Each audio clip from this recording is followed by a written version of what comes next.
That's what happened. King David,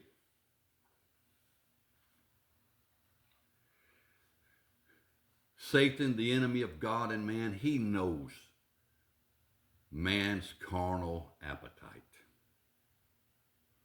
Our nature is not good, it's evil. We don't think right. You can't you can't really compare us to original image. We have bad thoughts. So does woman. We have sinister, malicious, evil intent sometimes. So does woman. Well, Satan knows the power of the influence of this beautiful woman and her tug at the sensuality of the systems in man. And when Adam just happened to be looking out into Jerusalem from his balcony one day, don't think this was not a set up. It happens all the time.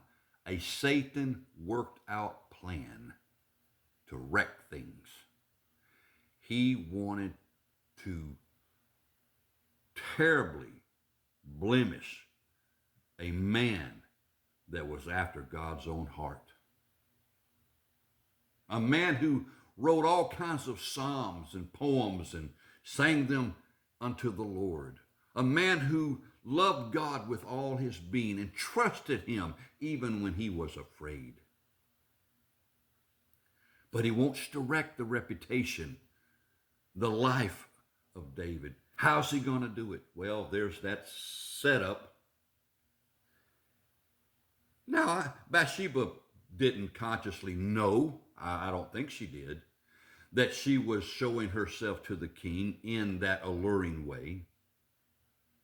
But whether she knew it or not, she's being used of the devil. Happens all the time.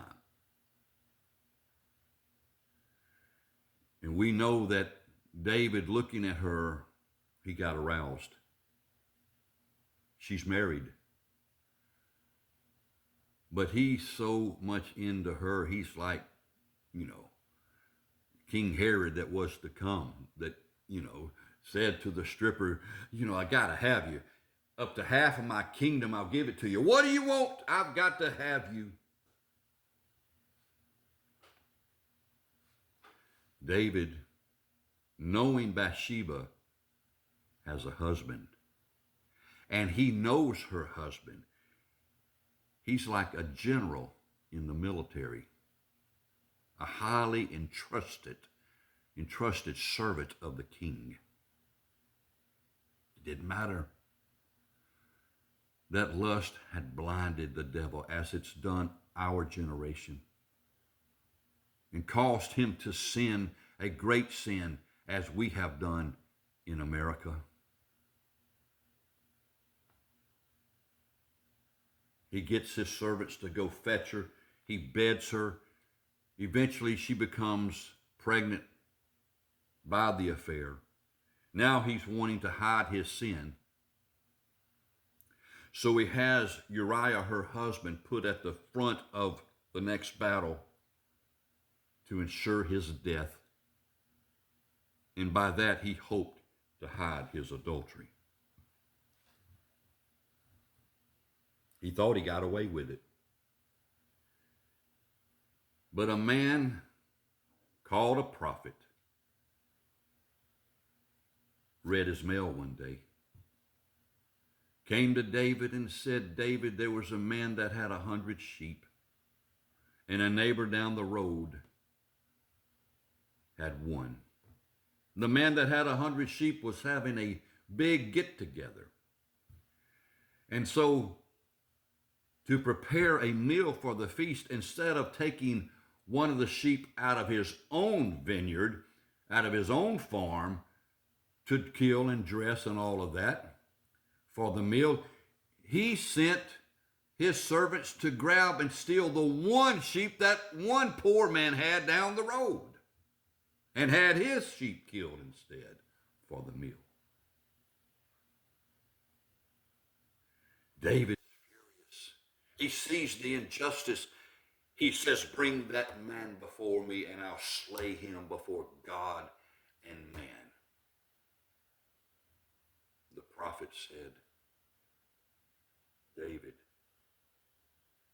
behold, you're that man. That's when David knew his sin was found out. God already knew it. He knew it before it was committed. He saw it coming. But friends, how many times have we been a King David in that situation? Or a Bathsheba in that situation? She could have refused the king. She could have said, King David, I can't do that. I have a husband. And you know the law as well as I. This is not to be. And David would have honored that. He would not have raped her. But she also chose to fall in the temptation. King Solomon, David's son of David, a son of Bathsheba. The first child David and Bathsheba conceived died. God had mercy upon them.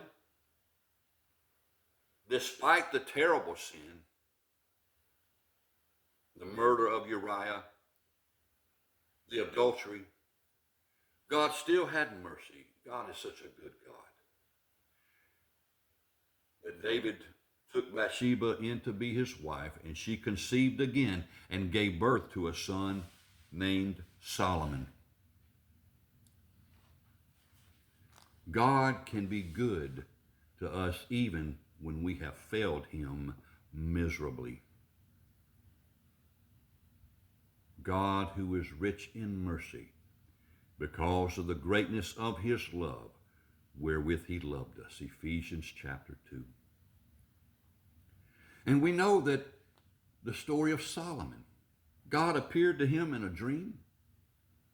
What would you have me do for you, Solomon? He says, well, since I'm to be the next king, I need some smarts. I need the knowledge, the wisdom to know how to rule over this great people. That's what I asked, and God was well pleased with what Solomon asked. And God said, Solomon, because you asked me for smarts, for wisdom, to rule my people with my counsel, I grant you that. And God transferred from his spirit into Solomon's mind that portion of wisdom and understanding. And then he said, and not only that, I'm going to make you king incomparable. There will be no other dynasty like yours. You're going to have more money, more gold, more silver, more splendor than all other kings. God made that happen too. For the mouth of God had spoken. And when he spoke that, that word went forth, creating that word to come to fully a pass, come to full, to Lord help me before I start speaking in tongues here, to come to pass. But then the devil came to wreck that man's life and his ministry and his purpose.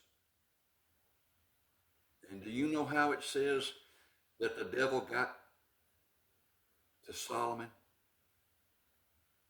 Through Gentile women, a foreign influence, that foreign politicians, you know how it works in the world, would bring these foreign women with them in these political events for persuasive influence. And Solomon became aroused by them, and he bedded them, and he married them, and he had children by them. And then he took God's money after he built God's temple, and he built